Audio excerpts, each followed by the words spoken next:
Oh man, I've been good, man. It's good to hear that the energy level that is always SloMoBackSlap is always at a premium.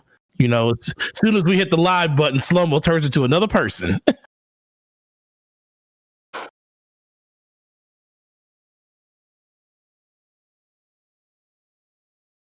I know.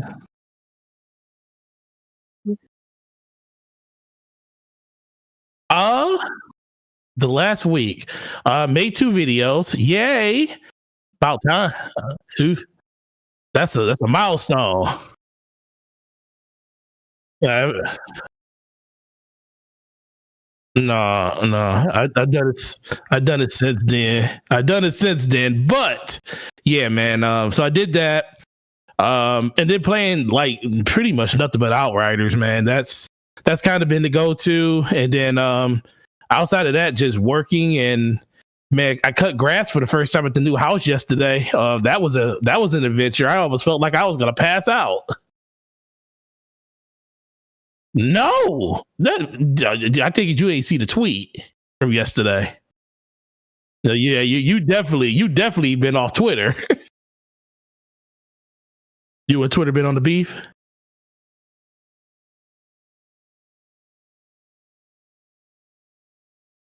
Mad at me. You got the whole you been muted the whole time, SloMo. I might have been. Yo, check 1 2. I think. Oh my god! All right, hey, look, we gonna start over. Hey, so how does it feel to know that Forte was talking to himself? Oh man, yeah. Everyone's gonna be wondering what the first beginning of this show was. Yeah, DPS podcast episode number 30. My bad. We yeah, it's been a long day. SloMo messed up here, but we definitely out here going to have a good show outside of that technical difficulty in the beginning. Forte was already telling us about him cutting grass, and what you probably didn't hear was me asking him how his week was. So yeah, I'm sorry. Continue, bro. Continue. No, yeah. So outside of cutting grass, I was up there basically saying I need a lawnmower riding simulator was coming to mind in everybody's name. So they were like, yeah, man, that game gonna be here next week. You're gonna probably need to get some practice on it. I was like, listen, bro, yo, I'm not cutting this should grass probably no get more. a riding lawnmower. Like, I don't even have like a massive yard or anything. I just got like a really like ridiculous hill. But no, I don't. Well, I do have one. It ain't really working right now, but I got one. So like, yeah, if I got a riding lawnmower and my yard's not huge, then you got a huge yard. Yeah, you might as well go ahead and get. Well, I got a corner lot, so I got the backyard, the side of the house, the side, the front, the front yard, and somebody had the nerve to say, "Oh man, you could cut that, man. Only take like an hour." I was like, sir, this is just the backyard. This isn't even the side of the house, the front of the house, the very front of the house, the corner part of the house. Yeah, man, this isn't even the left side of the house that is kind of shared by me and the house next to me. This is just the backyard. Look at this picture, man. This is ridiculous. But side yards are very like interesting. Yeah, you go ahead and send me the tweet in the DM so I can see it. You know, but side yards are interesting because like they're interesting in the sense that like they're not all the same. Like you can kind of look at someone's house and be like, yeah, you got the typical yard, right? But then like you go into like see a side yard, and depending how big the home is or how wide the corner is could determine like a really big yard or not that big at all. So it's just it's always different, you know, per house. But yeah, get a ride lawnmower, man. So you know, I don't want you out here. Check your DM, sir. All right, let's see what this looks like here. Let's see if this is man, this ain't that bad. Sir, that picture don't do no justice. I said that's just the backyard. Okay, that's less yard than me. Like that's nothing, man. That's nothing. You all right. You'll be okay, man. Just go ahead. Go ahead and do that. Get some exercise in. Go into the front. If I was to show you a picture of the front, you won't be saying that. Look, man, I got a lot of grass. I ain't used to this. First of all, let's talk about how beautiful that grass look already. It does look good. And, I wouldn't show my grass. I need to get the weeds out and everything right now because springtime and these soon the spring show up, all these weeds pop up out of nowhere. I'm just like, yo, what the? So I'm gonna get the cutting. I'm gonna get the cutting, and then I'm gonna get to grooming the yard and getting the weeds out and grass grow. Also, what is this? What are we at? Like a lawn podcast? Let's get off this topic. There is a video game coming out called Lawn Simulator. Yeah, that's okay. And neither one of us going to play it. Nor you right about that. Anyone that's I already played right that. I don't even want to. I don't even want to play that twice a week when I'm at home in real life. Look. Why would I want to play something that I can't stand doing myself? Like, I don't get it, it's crazy. It's crazy out here. The only simulator that I would play is the PC building simulator. I find that relaxing. But otherwise, nah, I'm not playing no lawn simulator. But my week has been pretty interesting. As far as content goes, I got a video that's coming out tomorrow morning. It's already done and being uploaded and encoded to YouTube. So I know I've been saying I got a video coming, and people been like, "Yo, where that slow-mo?" Yep, it's here, it's coming. But that'll be available in the morning. Games wise, I really haven't been playing anything by Outriders. Anytime I've been playing a game, it's been basically just Outriders and nothing else. I need to get back to Persona 5 Strikers. I need to get back to some of these other RPGs like Persona 4 Golden and Trails of Cold Steel 1 that I've been playing. But I haven't quite scratched the looter shooter itch with Outriders quite yet. Not to the point where I can stop playing it. Even with what one of our topics is tonight with with this ridiculous inventory wipe that is kind of scaring some people off from the game. Even with that going on, I'm still like, I think we up here tempting fate every day. Every day. I'm day. Just playing Russian roulette with my inventory and my builds. But so far, I've dodged the bullet. I know that People Can Fly said they came out with a stealth patch of sorts today to kind of deal with that. But I'm kind of like, I don't know, bro. Like, I don't know if I want to. I don't know if I trust People Can Fly at this point. How many times that they have said they thought they fixed something, only for people to later on say this is still an issue. This is still happening right now. Like, yo, I think after one or two times, I'm just gonna I'm not taking you at your word for it anymore. And I think that they kind of lost that benefit of the doubt when it comes to this game and how this game is running. And so, yeah, true. People that we know, I've seen two people today talk about how they got their inventory wiped, that they're not going two more people. Well, there's Lord Cognito, shout out to him with the Iron Lords podcast. There's also PTK Blam. Oh, he lost his too? Yeah, he said he lost his last Saturday, and he's not going to play until it's coming back up. So it's just, man, it's pretty, I wouldn't play either. It's pretty rough out here, man. It's pretty rough. I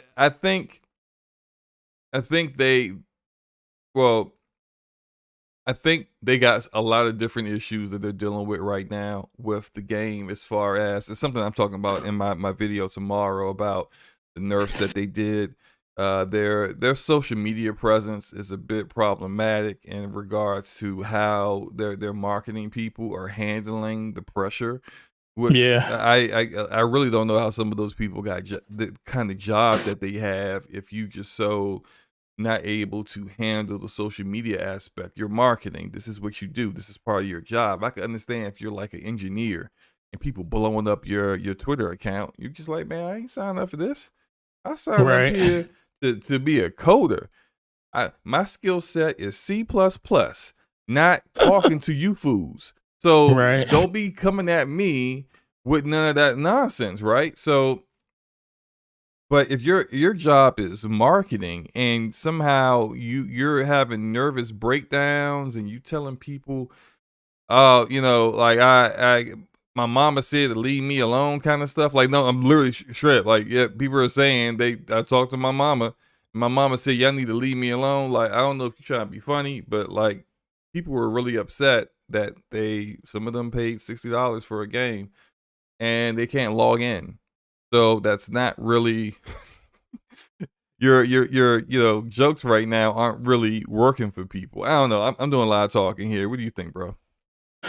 Look, man, that is like I was talking to Cognito about it, and he told me, he's like, I'm gonna give him a week, and I'm like, and I know I told you that. He's like, man, that's he better than I am, because I'm telling you right now, if that happened to me, oh man, that's ground for never coming back to the game, especially after all the work. And I only got how many hours do you have in the game? I got 24, like 25 almost.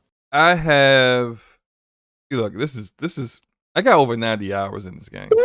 So if that happened to you, what is your stand? I mean, I was talking, we were talking with Cat Daddy. We were playing with him yesterday, and he said he put stuff in his his stash, just in case it does happen. Uh-huh. But are you really going to continue to keep playing the game if that happens to you? No, if it happens to me, I'm moving on. That's my sign that it's time for me to move on. It's time to go to something else. Even if they fix it and give you your gear back later? No, if they fix my gear and I get all my gear back, I'm good.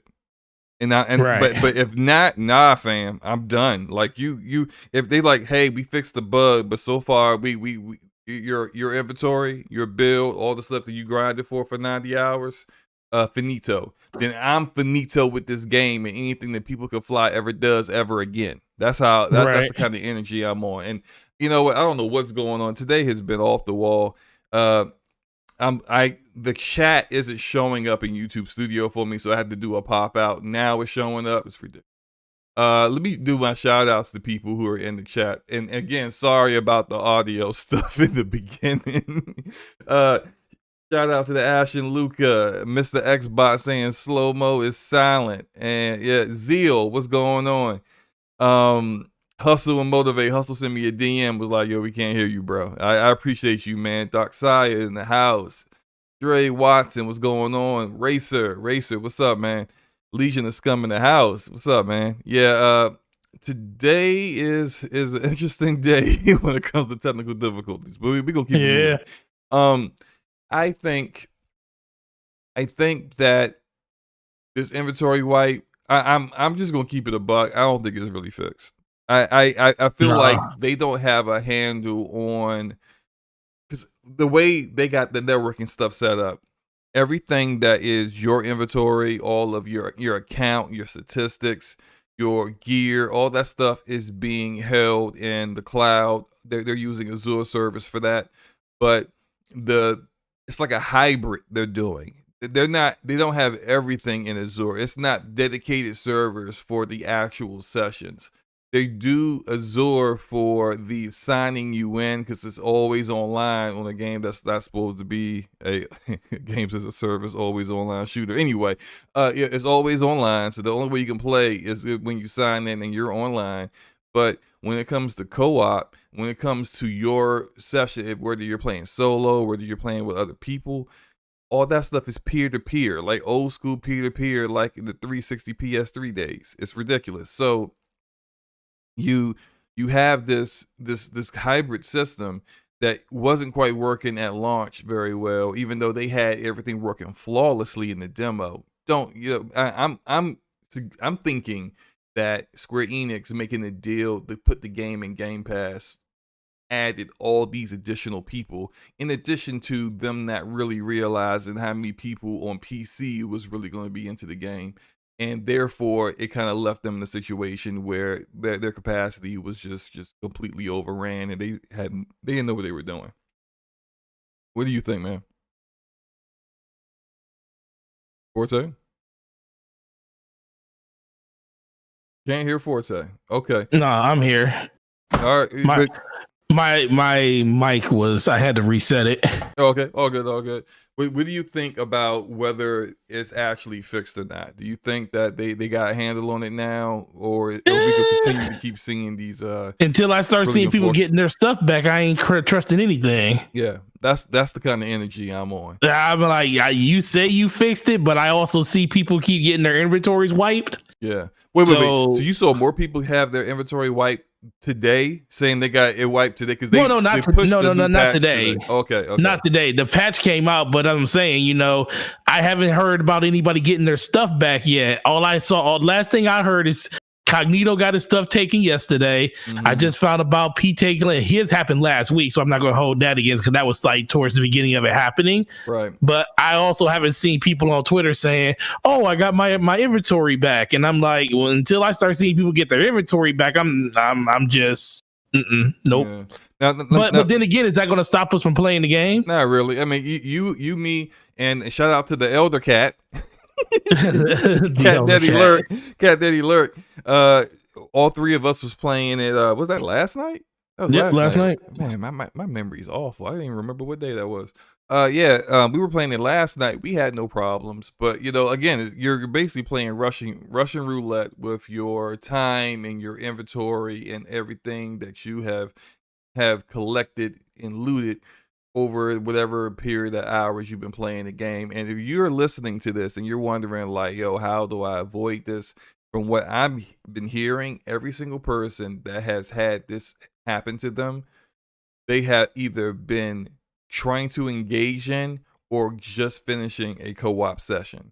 So if you want to avoid this completely, I think the only way that you can do it is if you just play solo until it's absolutely fixed, until you're comfortable with not hearing any more people saying that this is an issue. You start seeing articles from people coming out saying it's definitely fixed now. We can confirm, and then even if you don't see that you're seeing people saying, yeah, I got my stuff back. So even though it may have happened to me, I got everything that I lost back. So you get some level of comfort that if it does happen to me, that at least I know I can get my inventory back. So I think if you're that kind of person where you really, really don't want to be in that kind of situation, you may want to just hold off on doing any kind of co-op or just don't even play the game, period. So there's only one thing, SloMo, in this world that's more unstable than Outriders. Do you know what that is? Don't say Destiny. Well, no, Destiny is actually stable to an extent. It's not to an extent, but no, I said there's one thing that's even less stable than I heard it backwards. I thought you said more stable. Less stable. What is less stable than Outriders at this point? There's a thing that is in this world that is less stable than that, and I am looking at it on my phone right now. Is the United States economy? I mean, well, that too. That's definitely unstable. They just they just print so much money, the dollar bill just shrinking. But so shout out to my boy Addict. So we were both invested into crypto, and I'm looking at Dogecoin right now. We have some money in there. Is it dropping? Oh, dude, let me tell you how unstable this is. Literally in the last 5 minutes, I watched Dogecoin go from 17 cents to 30 cents in the last 7 minutes. And guess where it's at now, SloMo? 15 cents? I don't know. Oh, it's close. It dropped all the way from 30 cents back down to 19. All in 7 minutes. All right, so I mean, look, I'm not a stock guy. Is this good or bad? God. Is this hair pulling kind of stuff? Is it what is this? What's going on? You said, is it what? Is this like a hair pulling kind of thing? Or it is a hair pulling thing because we're trying to figure out when you should invest in, but ain't nobody going to invest in at 23 cents. Oh yeah, I'm definitely. I'm like, especially when we got in at 3 the last time. Shout out some people in the chat. Juan Costello, how's it going? Replicant, glad to see you again, bro. And I know I think Replicant's out in the UK, I think. So this is probably really, really late for you. And Jemiah Dixon in the house. How's it going, man? I'm not a stock guy, so I don't know if that's I can't call it if that's like bad or great or whatever. I'll take your word for it. But in the meantime, in regards to Outriders, I know we said with me that like I'm done. If this happened to you, what would you be doing?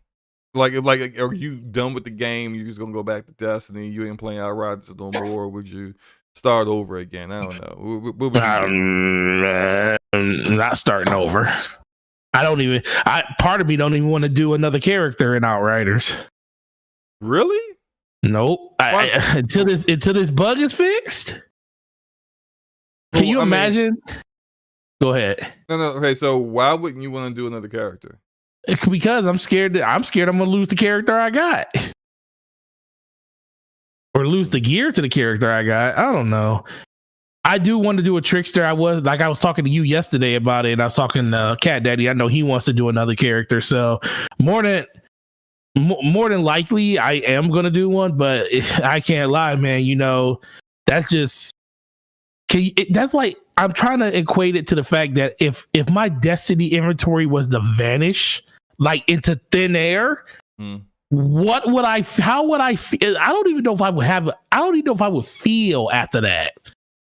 Is there a feeling that you can have after something like that? Can I imagine? Oh, you know what? Back in the day, remember Destiny 1? I think that used to happen to people in Destiny 1. Well, their whole inventory would disappear. Weapons would disappear. Like they would. That's when they were testing the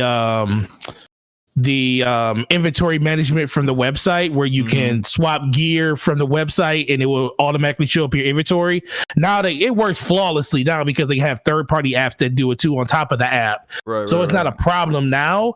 But when they first implemented that, people would transfer stuff and it would just disappear into the ether. It would just never come back.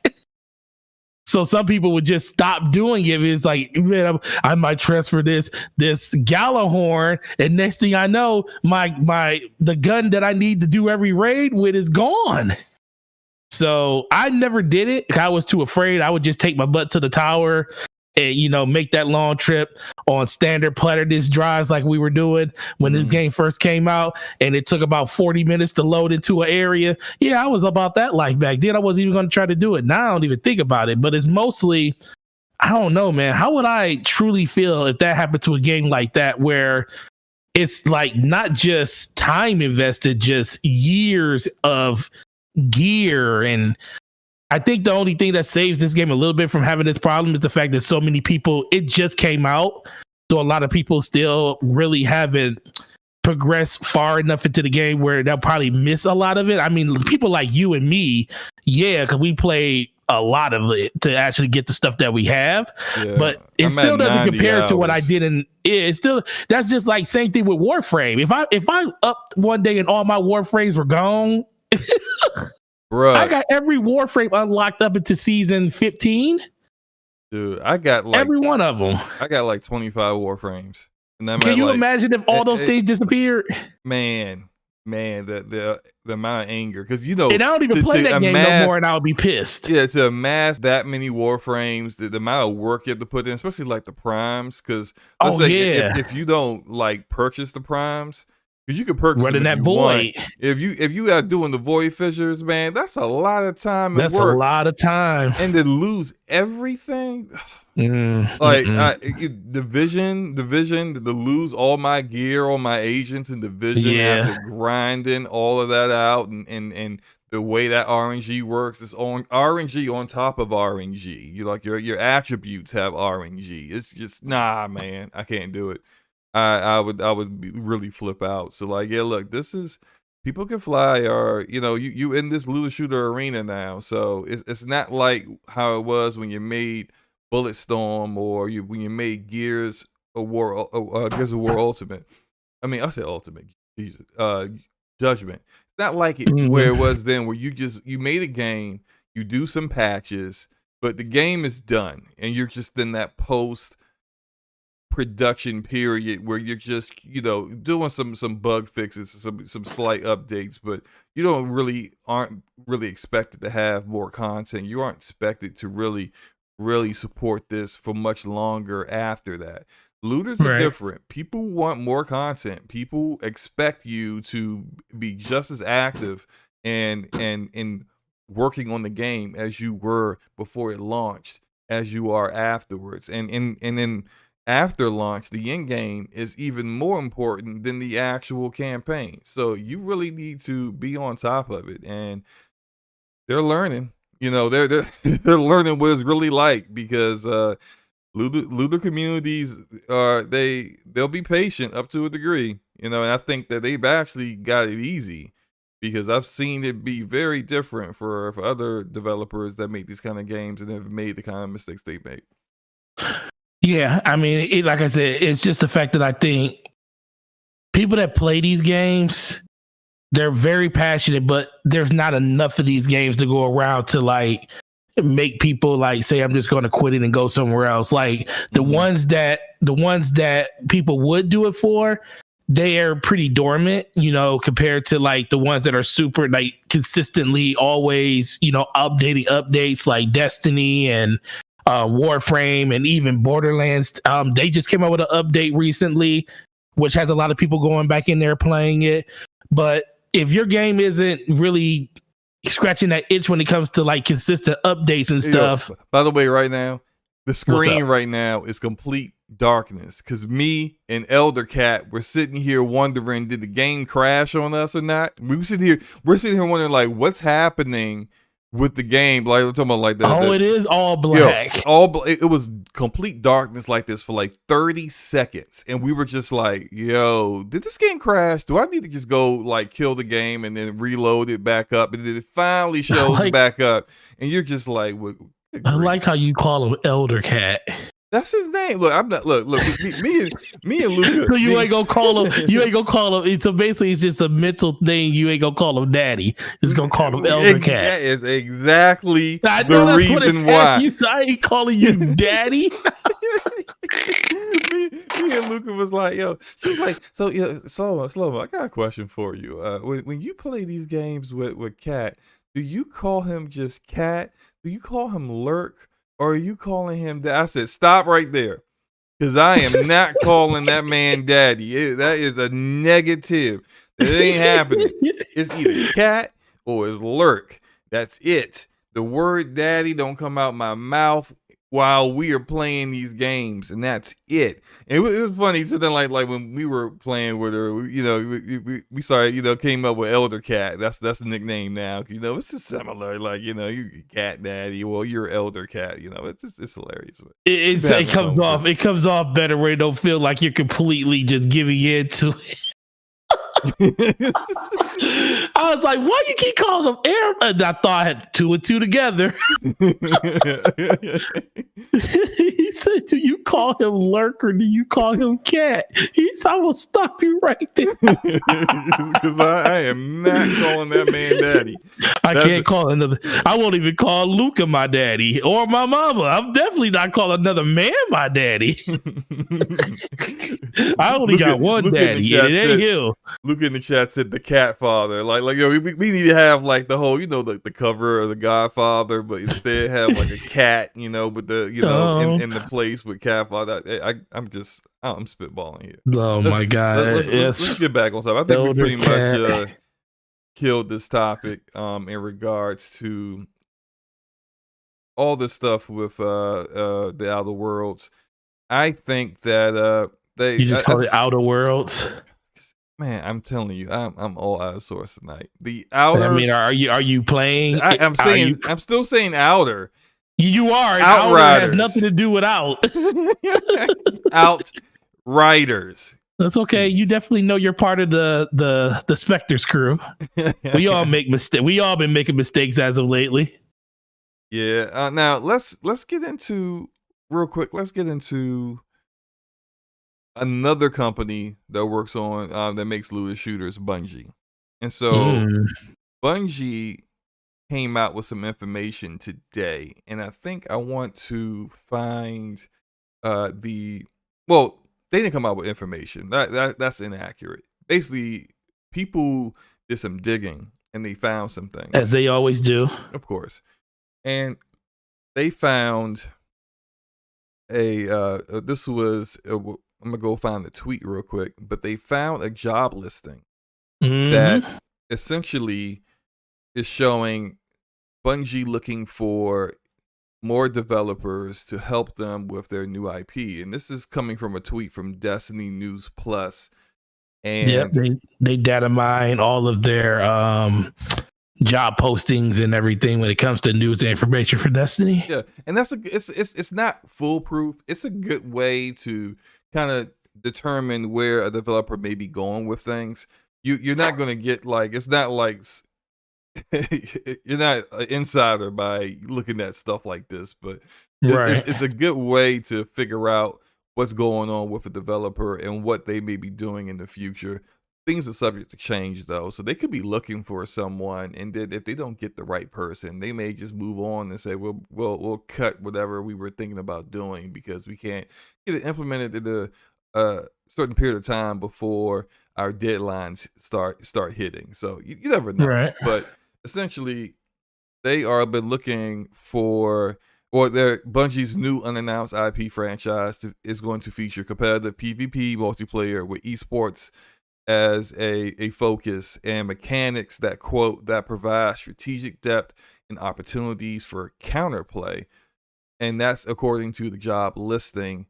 And they're looking for someone with strong familiarity with competitive gaming. So they're probably looking for people that play like that. They're looking for people like you, SloMo.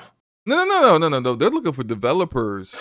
You are a developer. I'm not a developer. Stop it. They're looking for developers like people who may have worked. They need you for infrastructure and netcode, and they need you for networking because they got some networking issues over there. Well, I mean, I may be able to help with that. That's what I'm saying. They need to get you on this team. I'm not down for developer work hours. It's not going to be me. Oh, you don't want to be. I'm not working. Yeah, and I'm crunching. Not at my age. I'm good with that. No.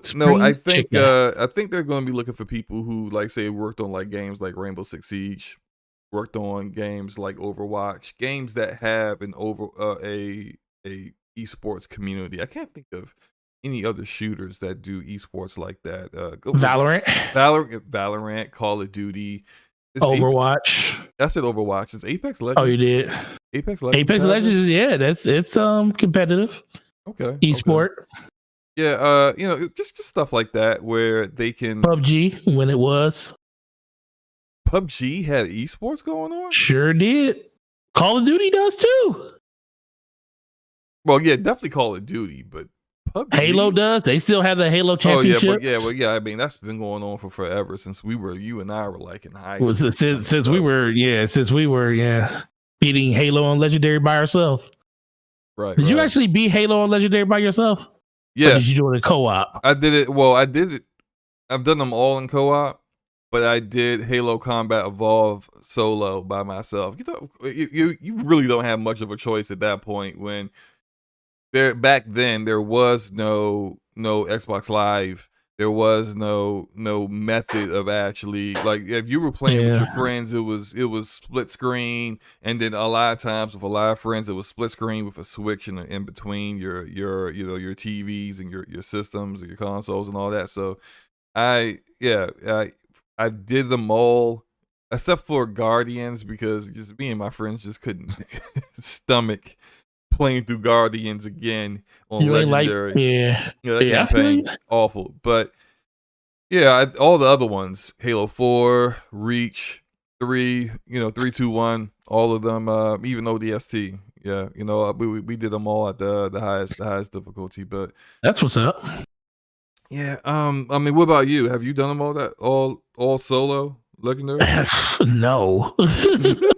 just Combat Evolved, the only one. I don't know how I had the patience for it.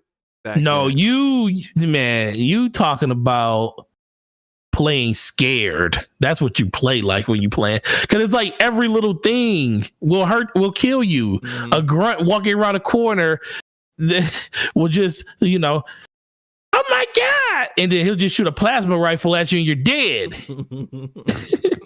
It's just you know, reclaimer. You know whether you have the if you're really going to be able to do this based off of that first mission on the pillar, the pillar of them. Yeah, like if you are like throwing your controller halfway through that, look, no, it's just only going to get harder from here.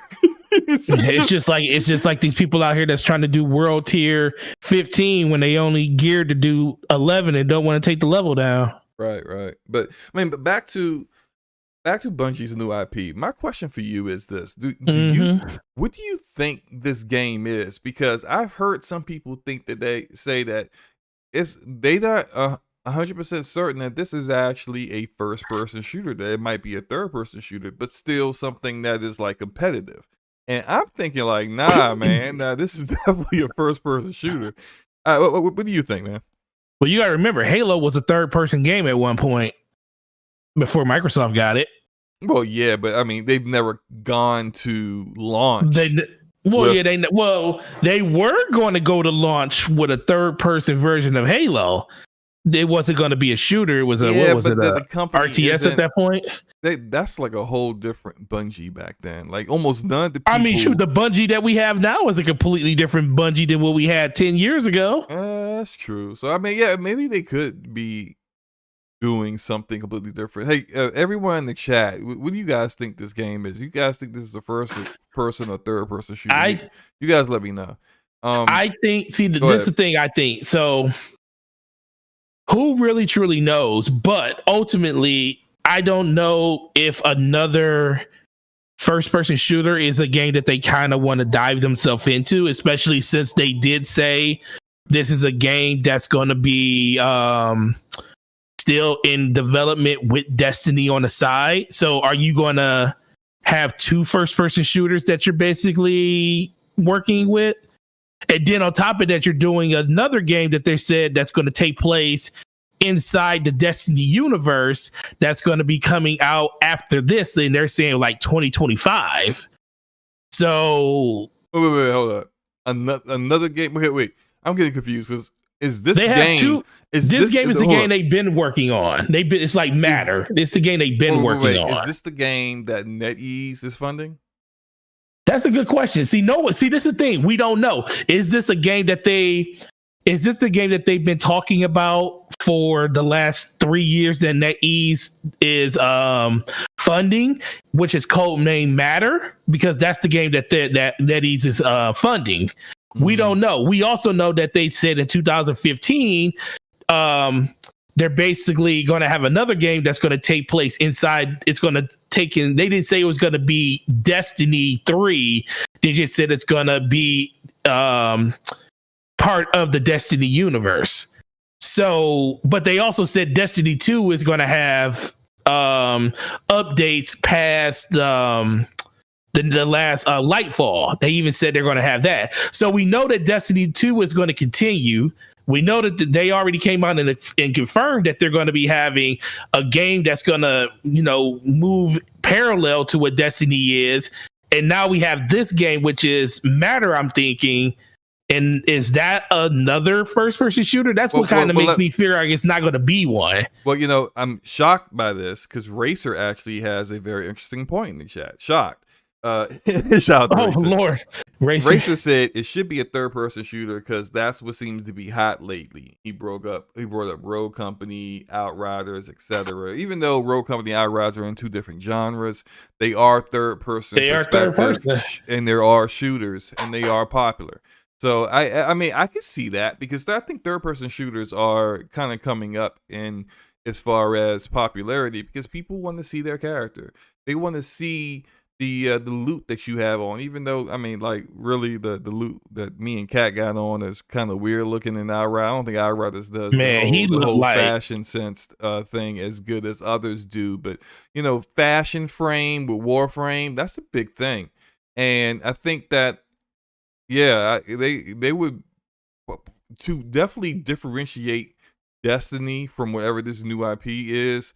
Going third person perspective would be a good way to really do that, and you might be able to catch a whole different audience. I know some people who literally can't play first person shooters, not because they don't like have the hand-eye coordination or whatever. They literally like it messes with their vision trying to play a first person shooter, and it throws them off. They start to feel sick, almost kind of like how some people feel about playing VR. And so they just avoid first person shooters altogether, but they would love to play these kind of games. And I knew some of them through The Division, which is third person. So I think it's definitely possible. And I actually, now that I'm thinking about it, even though initially I said I didn't think it would be third person because this is Bungie, I kind of hope it is third person. It's just because I want to see, I'm curious to see what engine they would use to do that. Because, you know, when the current Destiny engine has not been tooled or optimized for third person perspective at all. Like, there's a whole lot that goes into that. You need to start worrying about the animations of your character. That's a lot of additional extra work that they've never had to deal with, you know, when you're making a first person shooter. And so I think I do think Bungie is capable of it. Like, people can complain about Bungie, and I have done plenty of complaining about Bungie in my time, but what I've never really complained about is their ability their technical ability in creating beautiful things, and the gunplay of their games, the actual gameplay has always been rock solid. So I think it will be a new challenge for them, and I think having different kind of properties like that would be really more useful for them as they try to become a solid independent developer that doesn't need to be acquired by some big publisher in order to survive. You're gonna need to start kind of diversifying your portfolio, you know? Right. No, I think that's the best way to go. I think at a certain point, and the thing is, if people don't look at Destiny, actually has pretty good third person gameplay. Like when you go into like your supers and stuff, yeah, your supers and your swords and stuff. When you have all that stuff where you can see your character, even when you walk around the tower and stuff, it controls really, really well. Yeah. And some people, and we actually seen like there's glitches you can do inside the Destiny that make yourself and force yourself to go third person. And the game actually plays really well that way.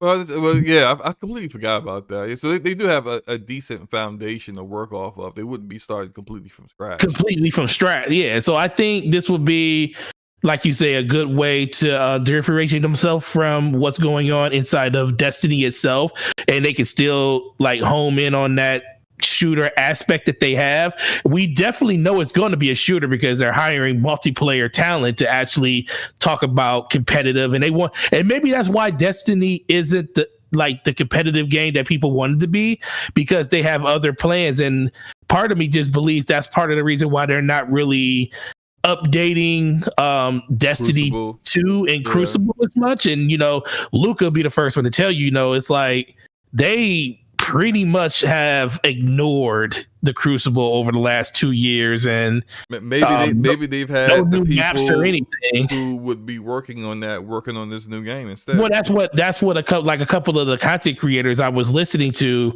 talk about that, and they said, you know, it's kind of crazy that it's been 2 years since we had multiplayer maps in a new multiplayer map inside of Destiny 2.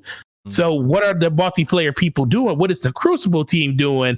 So that could really speak to the point that, yeah, they just transitioned everybody over to this new IP. And, you know, as much as most people that play Destiny that love PvP probably don't want to hear, Destiny 2 is a PvE game at heart. You know, it's player versus environment at heart, with a PvP aspect to it that just feels really good because Bungie knows how to make a shooter. But maybe that's the reason why they're saying, well, we're going to give you guys an experience that's even better than Destiny. But the thing is, that's going to be a completely different type of game, because as much as we love what Destiny does in gameplay, is not conducive to what people truly want inside of a PvP experience, especially if you want a competitive nature. And I know that's what a lot of people want out of Destiny, but it just doesn't fit the type of game that it is. So Bungie might be finally giving us that, Halo 2.0 experience, but in a different way that a lot of people have been asking them to do for a while now. Yeah, definitely possible. Do you think there are Destiny fans who still would not be pleased with this because they want, okay, you're working on an online, seemingly all PvP shooter kind of game, but I wanted that in Destiny. Like, I don't want to play a different game that's not Destiny. And especially considering how the game is, like, because Destiny is the one of the biggest looter shooters out there that has that aspect where you really can't play anything else. Like, right. You're really kind of stuck playing Destiny. If you really want to do everything and be on top of everything, you don't really have time. Play pretty much every day. Yeah, you don't really have time for anything else. So I do kind of wonder if people are like you everything I wanted for the Crucible, you put in this other, soon to be named game that I don't really want to play. I want to play Destiny. Do you think there would be people like that, or a significant number of people like that? There will be people like that, but I think the ones that Bungie listens to the most, those people would actually give this game a try, because let's be for real, no one knew what Destiny was. The only reason they gave Destiny the air that it has now is because it was a game that was made by the creators of Halo.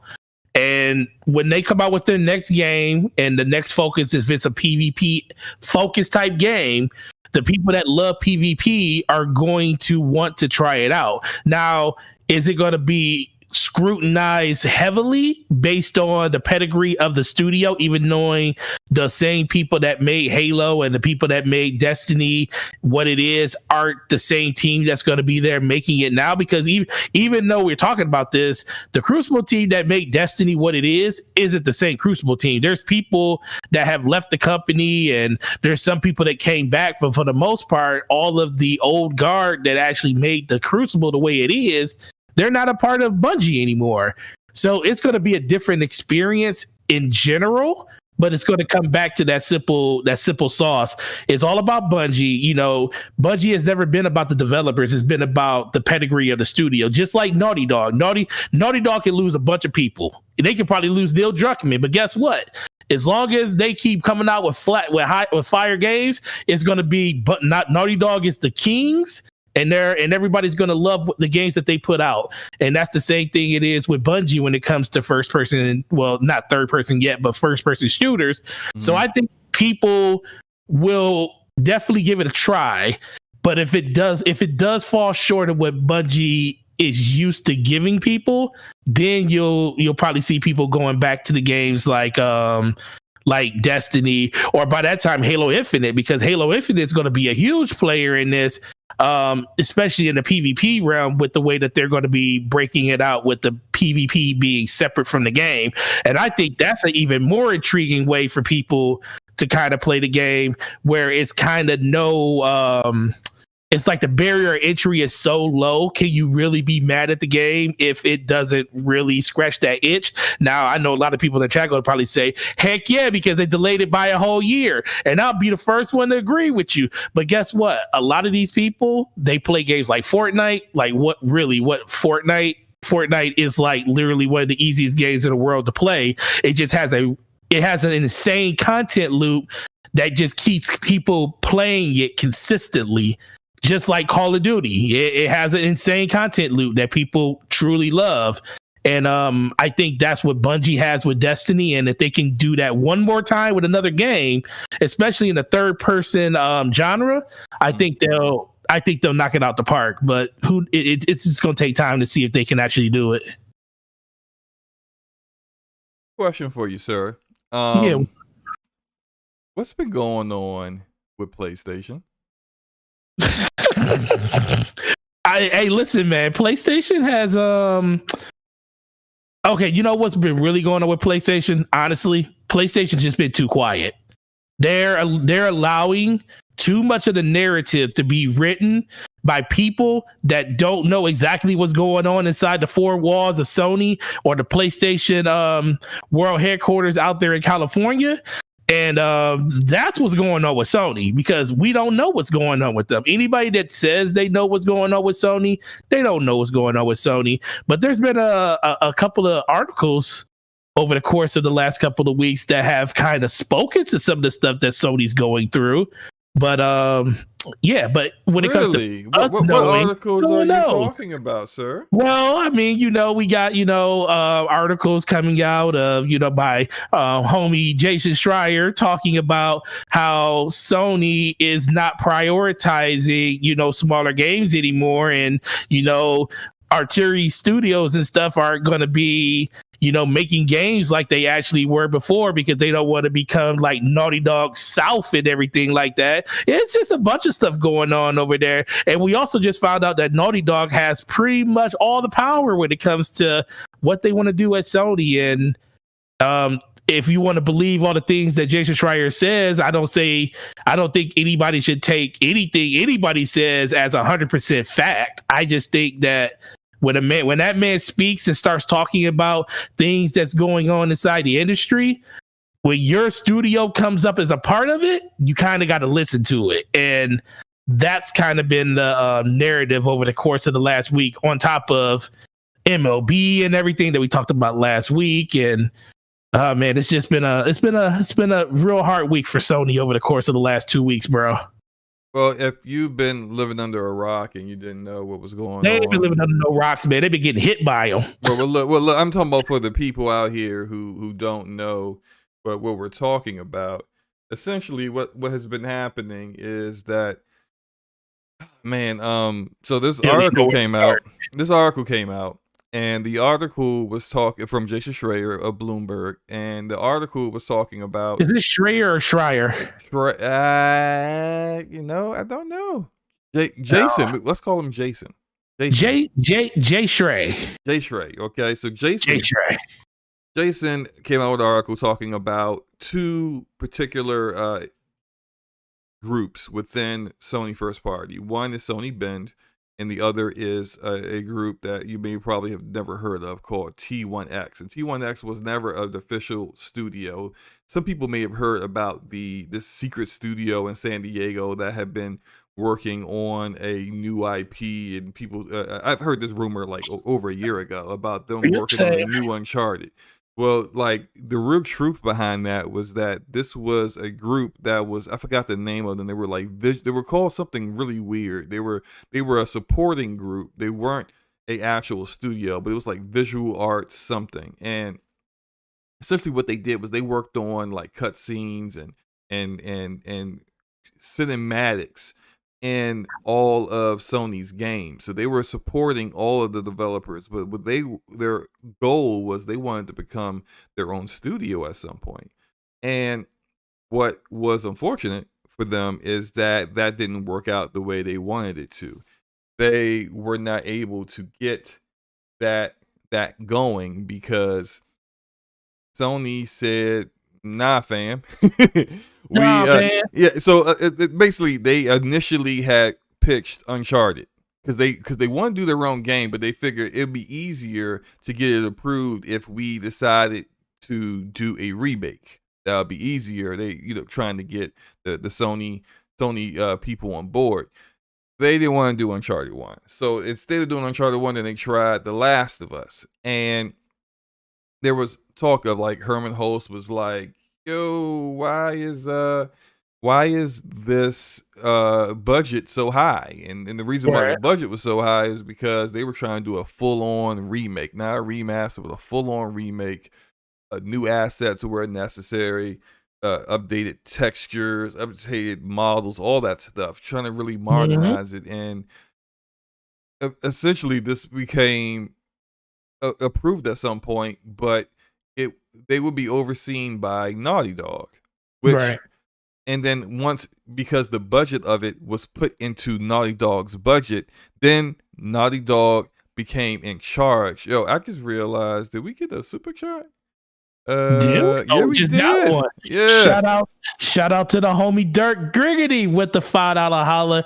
PlayStation still has amazing games, and that will continue. But this gen, Xbox is actually putting up a fight and being aggressive. This gen will be fun. Listen, I'm just imagining him pounding the table as he says, this gen will be fun, because that is the one thing that I am very excited about. You know, I think, SloMo, we're finally getting to a part of the conversation where the games are going to be the deciding factor truly in this generation, because as of right now, all we've been talking about is specs, power, the tools of the systems being the differentiating factor, talking about SSDs and stuff like that. There was a conversation around games in the beginning, mostly around PlayStation, because Xbox really didn't have any. But like, even in my video I put out earlier this week, I even said it. I was like, is it feasible that you would buy one of these next gen systems just for 60 frames per second?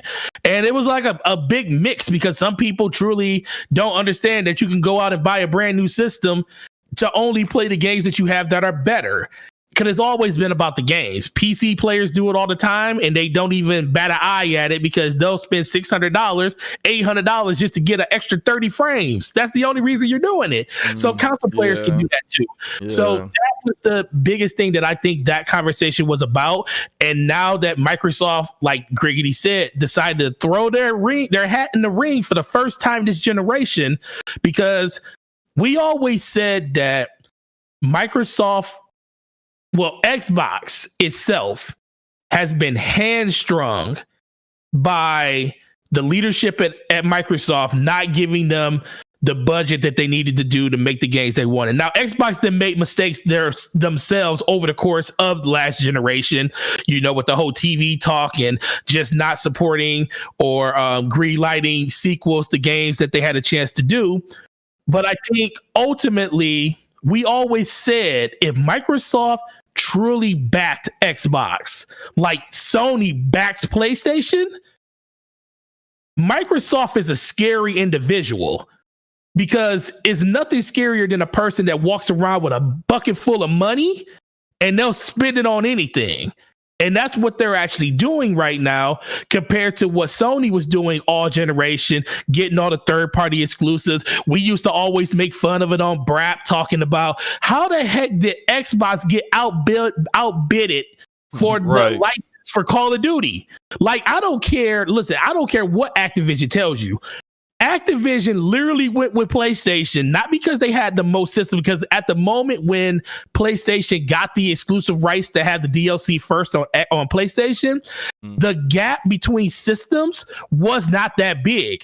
It was probably 3 or 4, maybe 5 million at that time, because it happened real early in the generation. It happened right after Call of Duty Ghosts came out, which was in 2014. So there wasn't this massive gap like we have now. Call of Duty literally went where the money went with PlayStation. And as an Xbox fan, I was sitting there like, how did how did Xbox let that go? And then the whole thing about PlayStation's out here spending all this money, getting all these exclusives. What the heck is Microsoft? Did they even talk to Microsoft? And I remember that was a huge conversation. Now, anything is possible, especially with the way that Microsoft is going out handling business when it comes to spending. Now, is that sustainable? Who knows? To Microsoft, it might be as sustainable as they are willing to spend on it, because their money is long, and it's, if they want to, they can, like, other companies have a limit. You know, there's a limit of what the investors want them to spend, and there is a limit of what they can actually spend, period, because they ain't got the money for everything else. Microsoft is in another realm where they actually have their investors behind what they're doing. In addition to, they can keep this up indefinitely if they wanted to. If they're not making money off of Game Pass and putting all the money into Game Pass and making Game Pass their actual platform, period, not Xbox, but Game Pass is the everything. And spending money up front with developers and publishers to put their games into Game Pass, knowing on the back end that you're kind of hoping that you're getting those active subscribers up, and there's a long-term goal to it. And by the way, before I continue on, appreciate you, Dirt, for the $5 super chat. I don't know if we said thank you or not, but yeah, definitely appreciate you, bro. Yeah, appreciate you, bro. But I think, and I agree with what Racer also said in the chat about aggression, being aggressive, and that's what we always wanted from Microsoft, is to be aggressive. Leverage the tools that you have in your disposal, which is a war chest of money. Right. You do that so that you can, get yourself to catch up. And shout out to Randall Thor in the house. Another $5 super chat from him. Appreciate you, Rand. He says, "Gentlemen and Forte." I love it. Okay.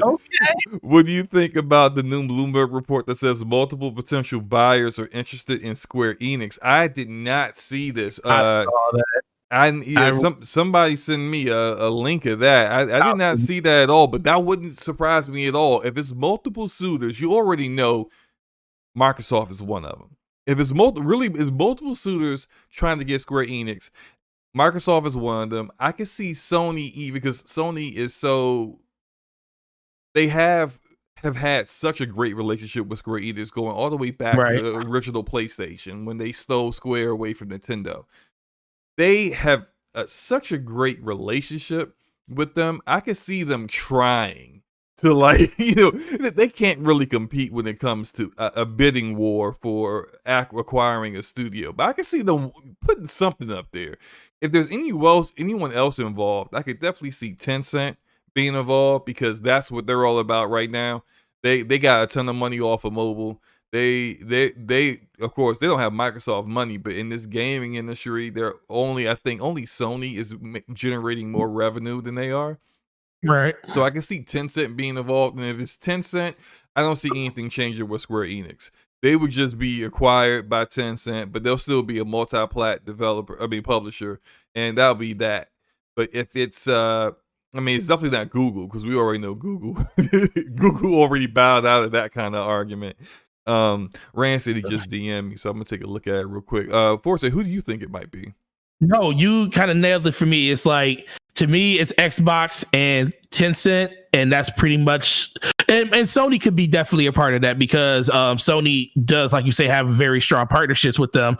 But it just kind of speaks to me, because it doesn't look like Square is not loyal to anybody. Mm-hmm. Like, they'll give you Final Fantasy VII exclusive to your platform. They'll give you Final Fantasy 16 exclusive to your platform, but then turn around and give Game Pass, the Outriders, a brand new IP, Octopath Traveler that just came from the Nintendo Switch and PC, and make it exclusive to Xbox Game Pass when it comes to consoles outside the Switch. They just go where the money is. And I can honestly see a scenario where whoever gets Square Enix is truly going to probably overpay. No, there's not no probably. They're going to very vastly overpay for it. Because it's not like look, everyone's got to overpay. Okay, well, they're going to vastly overpay for it. Yeah. Anytime you want to actually get a publisher or developer to buy on, like Microsoft overpay for Bethesda too. So overpaying is a part. There is the value with all assets and everything that a company is worth, and then there is the money additional that you gotta pay to make it worthwhile to the people who are in charge. But shout out to Rand for hitting me with this link. This is from Bloomberg of Japan. Japan's website. I got it translated to English, so there's fair warning. If some words are off, don't make sense, do you know it's the Google translation. It's not me. It's not my reading. I read. They go Kojima you. Yeah, I read very well. Okay, so look, it's the translation if it's off. Okay, so this is a report that came out. It says April 16th, but that's just because it's in Japan. So technically today. But every morning, well, that's not it. Several potential buyers have shown interest in Square Enix. CTFN quoted 2 bankers familiar with the matter. It's not clear if the focus is on the gaming sector or the company as a whole. What do they mean by that? Because what else does Square Enix do? who knows what else they have over there. I think they just do gaming. So why would? Okay, I don't know. Like, maybe they do something, because I'm just learning that Sony did insurance in Japan. I had no clue. That's true. I didn't even know they did. Like, what? I heard it's actually pretty profitable for them over there too. What kind? Is it life insurance? Is it car insurance? It's life insurance. Oh man, can you imagine? You. Oh man, I can just think of all the thoughts of Sony telling people that your coverage is lapsed. Anyway, so I don't know what else Square Enix may be doing, but according to Bloomberg data, Square Enix's digital entertainment business accounted for 72% of total sales the fiscal year ended at. They gotta be doing something else besides just gaming. I don't know. We can talk about that later. Of total sales of the fiscal year ended at the end of March 2020. Growth of mobile games in the world may continue to slow, Bloomberg Intelligence said yesterday. It is said that it will be much stricter than in 2020, where sales surged due to restrictions or going out due to the new coronavirus. So, Oh, Square Enix also is in the business of merchandise, amusement, and publications of Magna and comics too. Comics? Really? Yeah, comics. Yep. That's interesting. Didn't know they were doing that. That's the more you know, right? Yeah, Gogon comic brand and Magna brand too. So they got two different comics that they do. Now, I'm fairly certain anyone that's interested in them is strictly only interested in the gaming aspect. The gaming aspect of it. The IP that they own, Final Fantasy.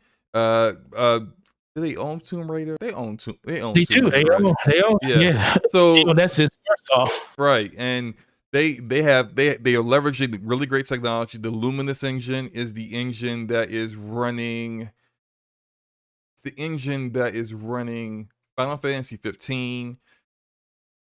Forspoken, which is Project Athia, as well as I believe Final Fantasy 16 is running on that as well. Now, when you have your own proprietary engines, that brings up the value, because you have more than just IP developers and the usual stuff that developers have. When you have that kind of tools and technology under your belt, this is more.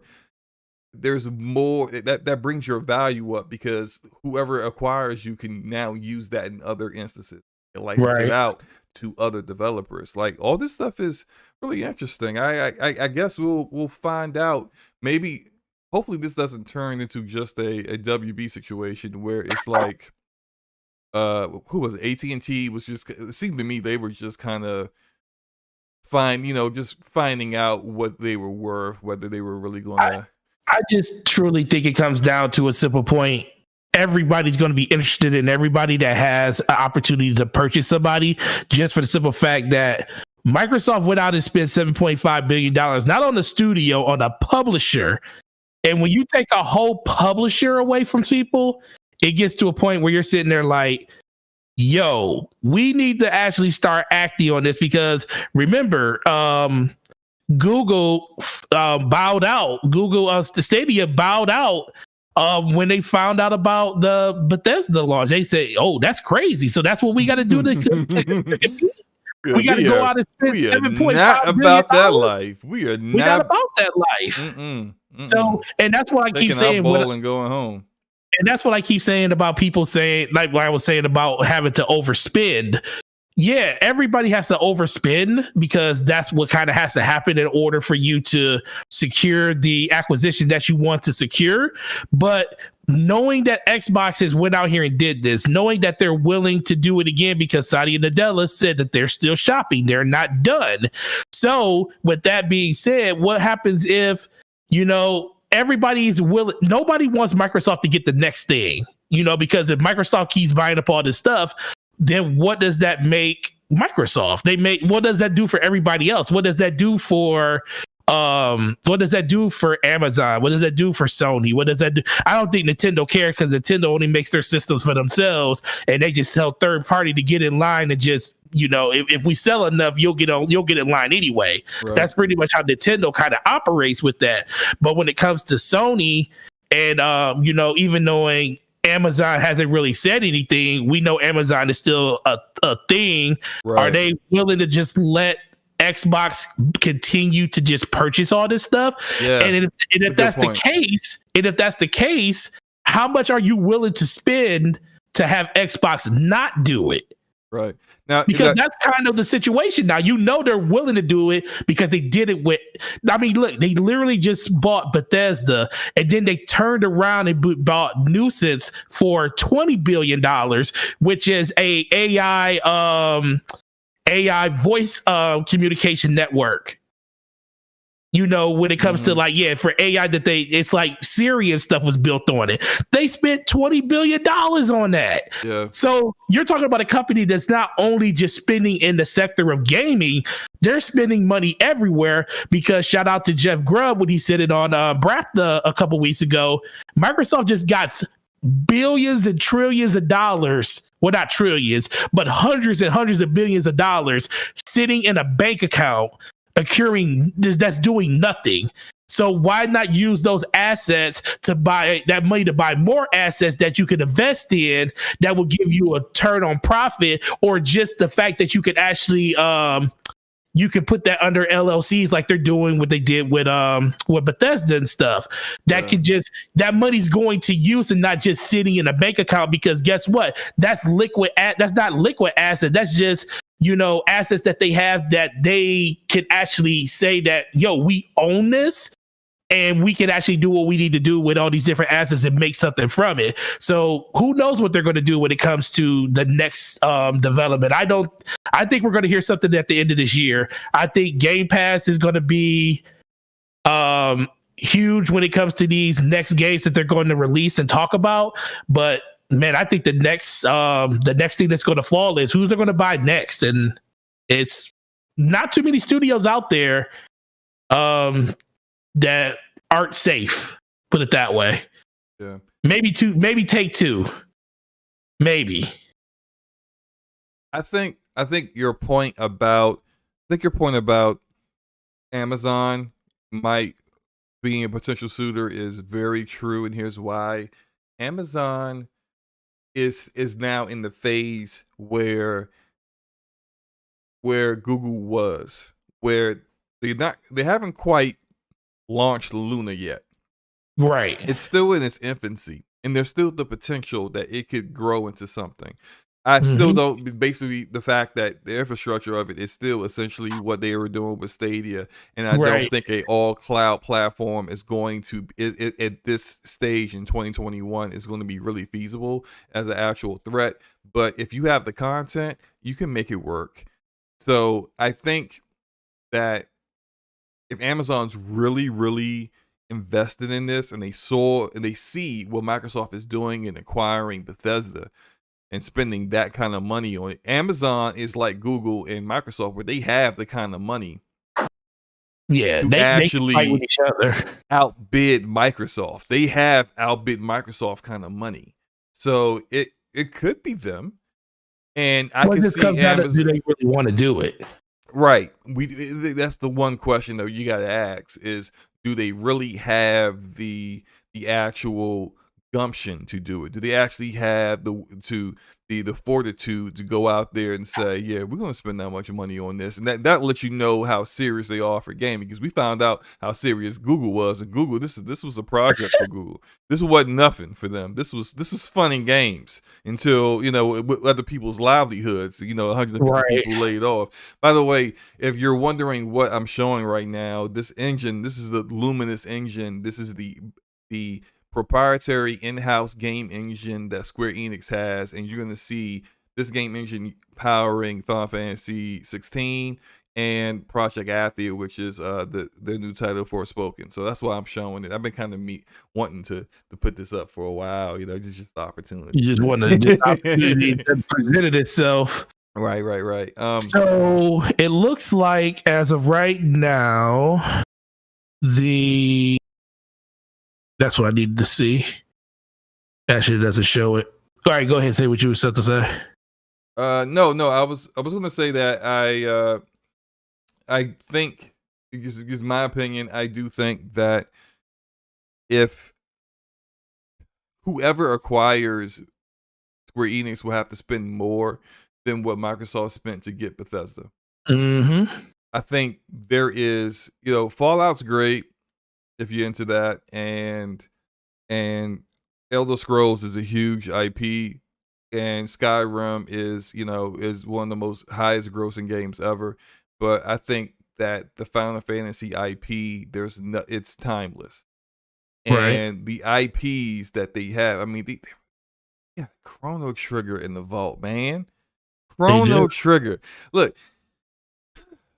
there is so much IP that Square Enix has that alone makes them more profitable, I think, than so it looks like Sony's market cap is $140,970,000. So 140 billion is what Sony's worth, and Square Enix is worth $9 billion. So Sony has to now. How much of that 140 billion is in liquid assets is a whole nother thing. But they have the money to do it. So you definitely don't want to count them out. But I think, like you said, to your case, does Sony want to get into a bidding war with Amazon and Microsoft, where Microsoft has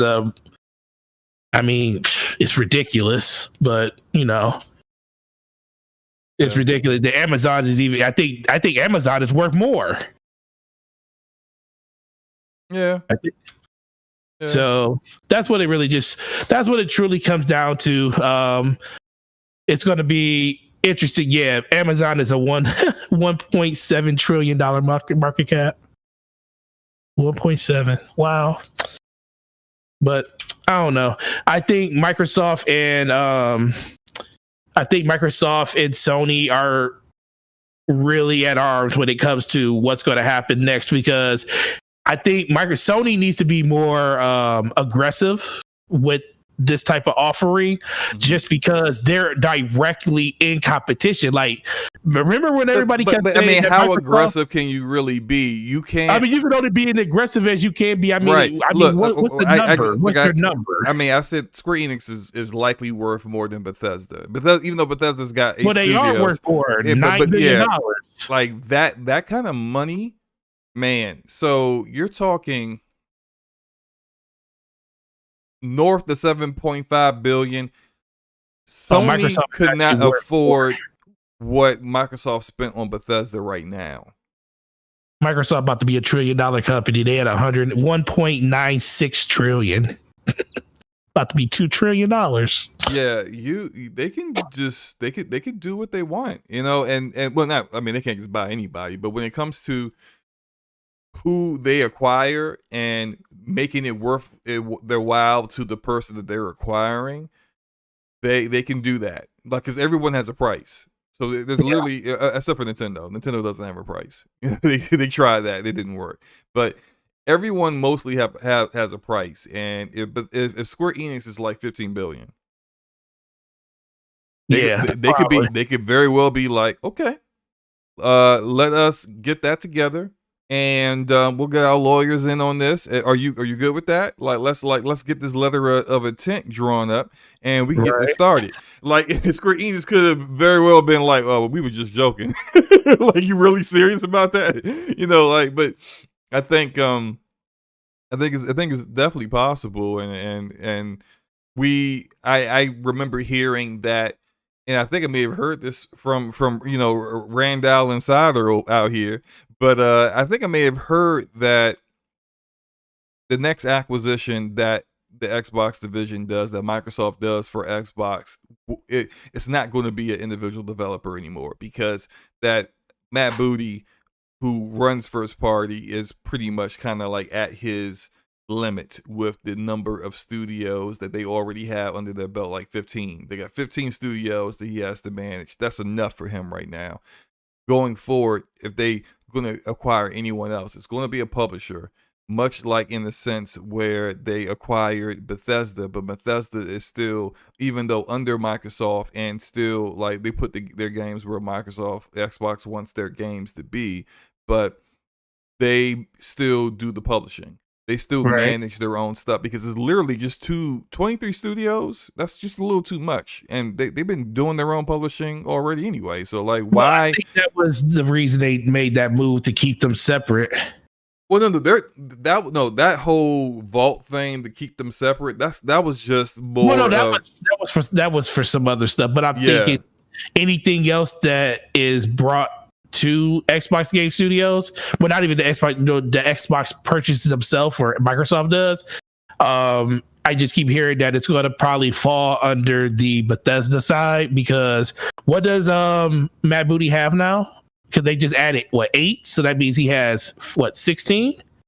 Matt Booty has 15 studios. 15 studios, and Bethesda has 8. 8, right? So it's a total of 23. So that means they're going to put, probably for the foreseeable future, anything that they acquire is going to fall under the Bethesda brand, and under Todd Howard and Pete Hines and all of them, until they actually get to a point where it's probably some stability between both sides. And at a certain point, I think Microsoft's probably looking at anywhere from 28 to 30 studios that they want to have comfortably making content for Xbox and Game Pass before they probably wind it down. Then that's another thing. The only thing that kind of I wonder about this whole Square Enix thing is, are you just buying Square Enix without the publishing side? Because at a certain point, do you need another publisher? I mean, I guess it depends. Are you just buying? Are you going to like buy the studios or keep the studios and kind of just shutter whatever you don't want? I mean, at a certain point, you don't think they would do that, because the more studios they have, the more content they can put into Game Pass and they can give to their consumers and stuff. So I always think, I always thought that their next purchase was going to be a singular studio. That's why the whole Bungie thing was so interesting to me, because it's a singular studio that they have they have rapport with. Just like all these other studios and stuff that they've been talking to, like High Moon Studios and stuff like that, or Studio MDHR, studios like that they have relationships with already. Hey, real quick, they can bring to the fold. Check out this demo I just put up. This is a demo of this is an old demo actually. The technology for Luminous engine is far surpassed this now. But look at the facial expressions, and this is next level stuff. This is stuff that wasn't possible with last generation technology. Right. But this is absolutely possible now with the new consoles and the advancements in gaming overall. And by the way, shout out to Outriders in the chat. What's up, bro? Yeah. This is we think we've talked about before with Bethesda how Microsoft can really leverage id Tech, which is id Software's engine, which is amazing, beautiful engine that has modified versions of it have been used for all of Bethesda's published properties. They can leverage that. Think about what could be leveraged with Luminous. That's true. And shout out to Racer. He says Square is a good publisher. I would take it all if Microsoft. If I were Microsoft, and just let them rock. Yeah, absolutely. And that's exactly what they would do. They would just let them be. They would continue to operate as if they weren't acquired, except now the person that writes the checks is Microsoft, and likely after getting all of the obligations out of the way, which is everything that Sony has already locked up with timed exclusives from now until whenever, they would have everything else just come out on PC, Xbox, xCloud. And that would be that. Well, basically everywhere Game Pass is. Wherever getting that whole conversation, wherever Game Pass exists. Yep. And one bad said Unreal Engine 5 is going to do so much for the indie scene. You are absolutely right. Absolutely right. Yeah. And I think that might be a reason that Sony invested another $250 million into them, because they see that potential there. And even knowing a lot of people say they don't really support the indie scene as much as they used to. They still support it. They're just not as loud and flamboyant with it as much as Microsoft is, because Microsoft kind of has to be, because they have a front-facing service that those games have to be showcased in, where Sony is just like, their service is just releasing the games and you buying them. Right. Yeah, man. Look, it's that's definitely interesting. Shout out to Rand for completely derailing us once again. We are off topic for a good 20 minutes. But he'll tweet us and say you're welcome in a second. Right. I don't mind it though. I don't mind. That was a good discussion. It actually got me thinking about just all the different ways that this could work for whoever acquires them, and who in all the different people. Like, for example, like I said before, if Tencent is the winner, then it's just business as usual. Their games will still be multi-plat. But if it's Xbox, you know that's going to be different, and it's be very similar to Bethesda, except maybe a little bit more games would still be multi-plat going into like 2023, 2024, because we literally have no clue what else they have under their belt that has already been locked down as a timed exclusive for the PlayStation. Yeah. So final take on it. If this does happen, who do you think it's going to be? If this does happen, it would be Xbox. It would be Xbox. That's what I was thinking too. They're the only like potential suitor that has the motivation, the ambition, as well as the capital to make it work. I think Sony has the motivation to protect, potential assets that they get, and potential timed exclusives that makes their platform. Shout out to Fonz. What's up, Fonz? What's up, brother? That makes the PlayStation platform exciting and makes people want to play there, and they will want to protect that, but they don't have the money to actually make that happen. They can't win a bidding war. Tencent, a little bit more, just because Tencent is into that kind of game. They haven't spent this kind of money yet on the acquisition, but they could. I don't know. I don't know if they really want to spend that much yet. I really don't know how much Tencent is actually worth. I just know they generate a lot of revenue annually. They're always in top 3 with Sony, and going back and forth with Sony as the most profitable company in gaming. But Amazon is on that other end, where we don't know. They definitely have the capital, but we don't know if they have the actual ambition to make it work. And so because of that, like the number one company that would definitely be leading this kind of charge would be Xbox. And we can already see how they would do that based off of what they did with Bethesda. Like how it would work for them. So time will tell. It's gonna be like what they said earlier. Generation's already fire, interesting, and all for the wrong reasons. Yeah. Not for games, for services, and for people not talking. But guess what? The games are going to come, and I'm just excited to see exactly what we're going to get throughout the next year. And I'm just truly excited to see what Xbox is going to showcase this E3, and what Nintendo's going to do, because as much as this has been all about Xbox and PlayStation over the course of the last couple of weeks, Nintendo just quietly sitting over there in the background collecting NPD checks, because they have their platform is just as desirable as the other ones, and their platform is 4 years old, and they're talking about bringing out a refresh of it.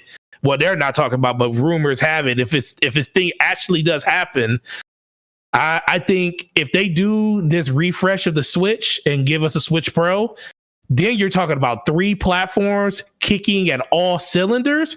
Boy, this generation gonna be something. Yeah, I did want to, because it was brought up about Unreal Engine in the chat. I think it was one bad mother who brought up the Unreal Engine. When it comes to next generation engines. I know, like, I know this is also off topic, so sue me, my bad. But that's fine. I'm showing this Metahuman trailer real quick because this is complete next level. This is the kind of stuff. This is the reason why Epic is working with Hollywood on so many and on doing AI level animation and stuff for movies, because this is beyond gaming. But this is the kind of technology that's going to be available in Unreal Engine 5 as it rolls out. So far, I think the first game is going to be Fortnite, of course, because that's how Epic normally rolls. How to do hair right. They still ain't figured out how to do hair right. Well, that looks better. That hair looks great. Not that what is that style they call that I don't know what it's called, but hair is getting a massive level up. It needs to. Well, first of all, look, the hair looks great in this Metahuman stuff. Yeah, her hair right there looks really good. But even with EA and the Frostbite engine, I saw a demo of that where they actually have like hair physics. Like they did a whole thing about how they focus specifically on getting hair right, which is, I'm thinking finally, because hair has always looked awful. You'll have like faces that will look like almost photorealistic, and then you see the hair, and you're just like, that looks like a plastic cap that someone put on their head, and it looks terrible, and it's always looked terrible. And finally, I feel like just this generation, we're going to finally see hair in games look realistic enough where you don't immediately go, oh my gosh, this is like this. It takes you out of the moment, the realism. So yeah, that's going to be pretty cool. To go back to the Sony Ben T1X drama after like 20 minutes. I'm gonna say my piece on this, and I'll let you go when I'm done, Forte. Yeah, go ahead.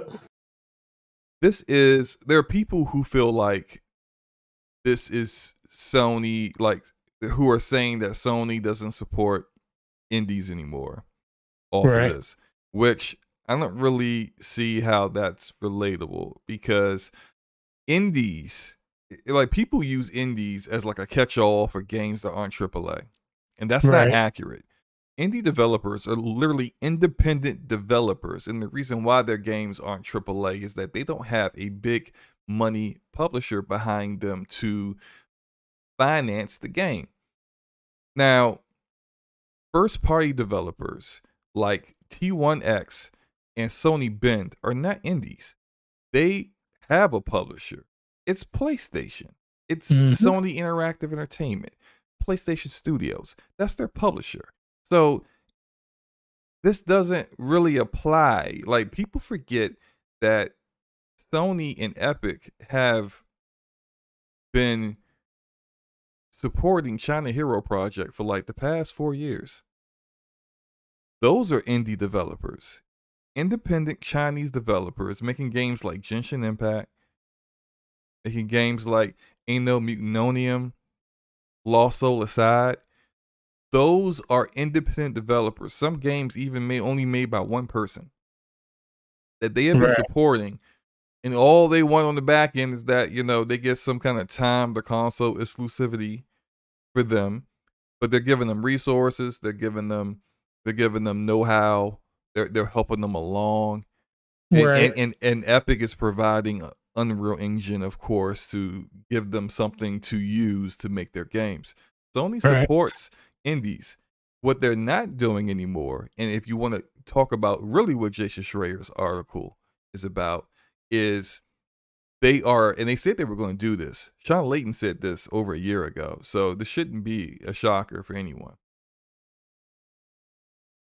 They are focusing on blockbuster, big budget AAA games. Yep. Sean Layton said, and at the end, and Jim Ryan said it as well last year, that for them, they are focusing on longer development cycles for bigger games. and not so much the smaller games. So you're not going to see knack anymore.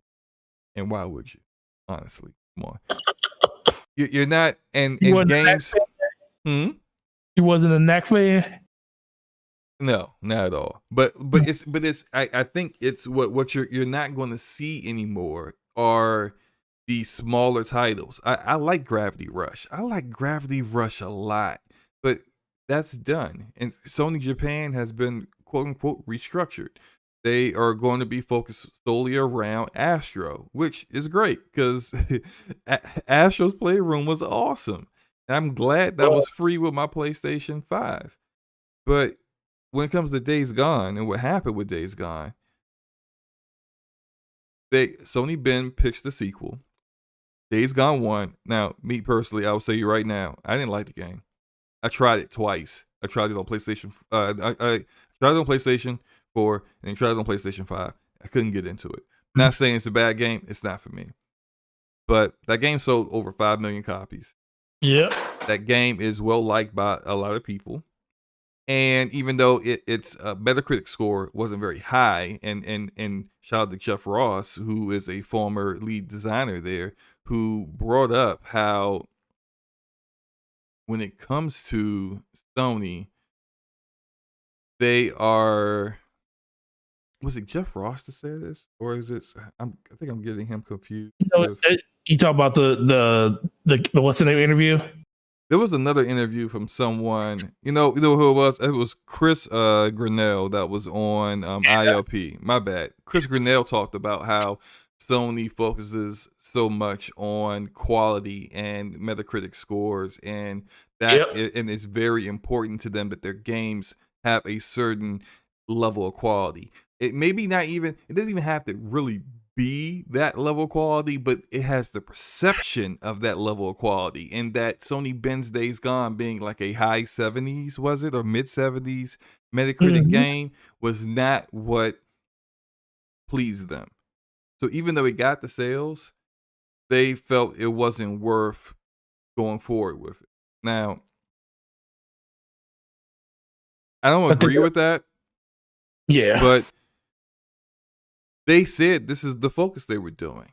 Now, and people have been brought up stuff like Returnal. Well, they're like, why is everyone talking about they don't support smaller games and Returnal's coming out? Like games that aren't made in 2 or 3 months. Returnal has been in development well before Jim Ryan took over and Herman Hulse. Pretty much. So that game coming out now is coming out because, one, they probably really do believe in it. They probably really do think that Housemarque has made a really good game and they hope it's going to be successful. But that doesn't mean that it would have got greenlit if Housemarque would have came with the pitch for it in 2021. So we have to start to kind of see where these things are going. And I'm not saying that this new approach is going to be bad. Do I like it? No, because I like these smaller games. Y'all know my content. I'm always playing smaller games and liking smaller titles. So for me, that's my bread and butter. I play the AAA games, but when the AAA games are done, you need something else to play. And those are the smaller titles. And with a lot of the games that Sony enjoyed having timed exclusivity or just straight up console exclusivity last gen with, they at one point they had Hellblade as an exclusive. You don't have Ninja Theory. Microsoft's got Ninja Theory now, so you can't rely on that. At one point, all the Yakuza games were exclusive to PlayStation. You can't rely on that anymore. The Xbox Series X had timed exclusive for the last Yakuza over PlayStation. They still have Atlas, but there's no guarantee that Atlas and Sega won't start putting those Persona games on other platforms. When you can't rely on third parties to be your smaller indie studios. Yes, they still support them. The last State of Play was just nothing but indie games. Shout out to Sifu. That game's going to be sick.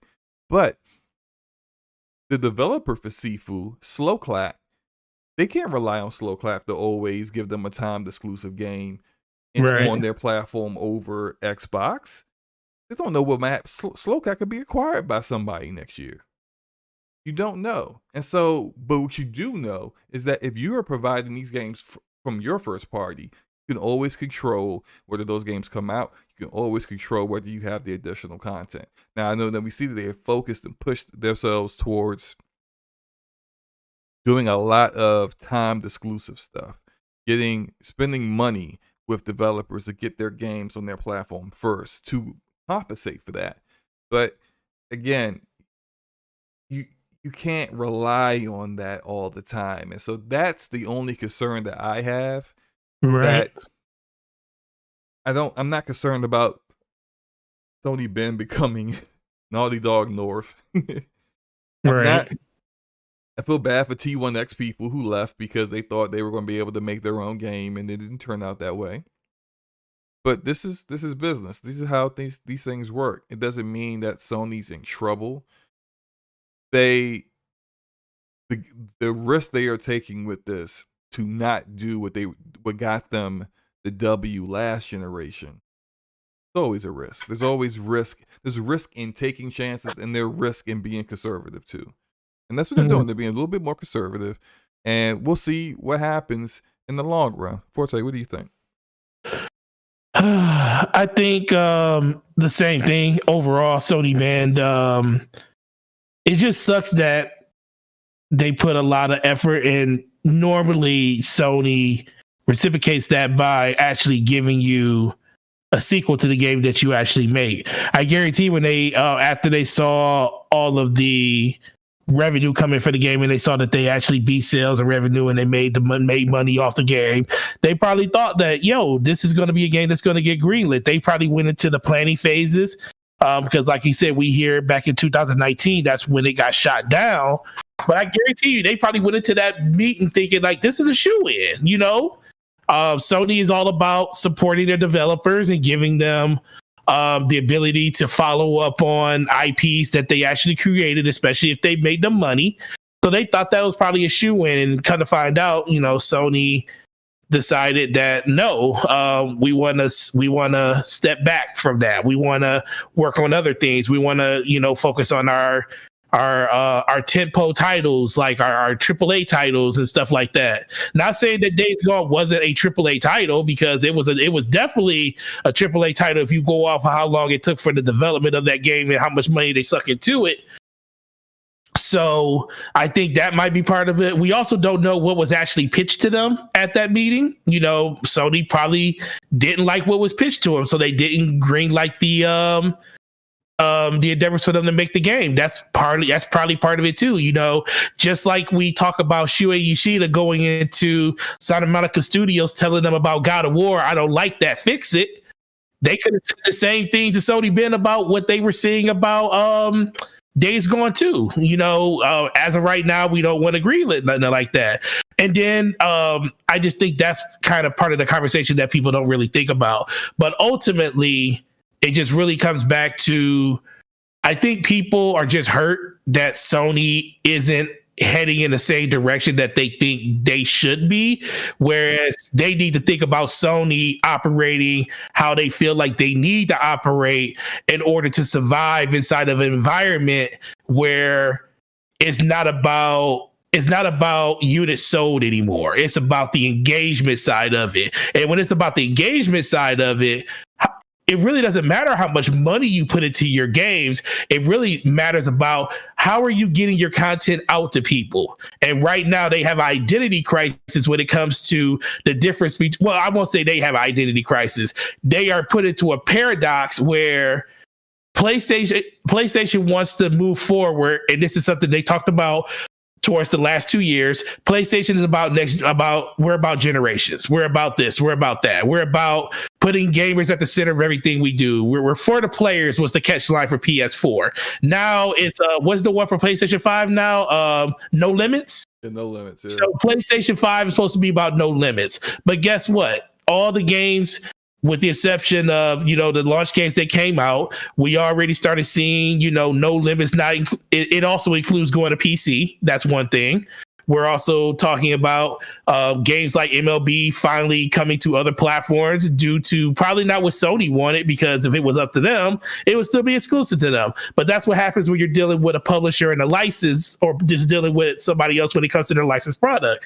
You kind of got to move in the direction they want you to move in, or give that IP up. And I don't think Sony wanted to do that. So everything that they worked hard to build over the last 10 to 12 years has kind of not fallen apart, but in the eyes of their player base, it doesn't seem like the same Sony anymore, even knowing they're just kind of trying to survive in a market that they're not used to being a part of. You know, Microsoft and Amazon and Tencent, all these companies like that, they're used to the acquisition game. And we always, like I said earlier, we always said when Microsoft wanted to come to the party, if they bring a bucket full of money with them to the party, all the women are going to be looking at them.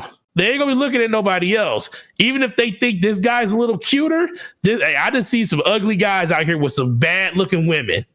And I always wonder how it happened. And then you see him pull up in that car, like, oh, okay, he got that Hellcat, or he got that Audi A7. He got something. You know, not saying that all women go in that direction, because they don't. Shout out to my wife. Shout out to your wife, SloMo. You know, we're just ordinary people out here in this world.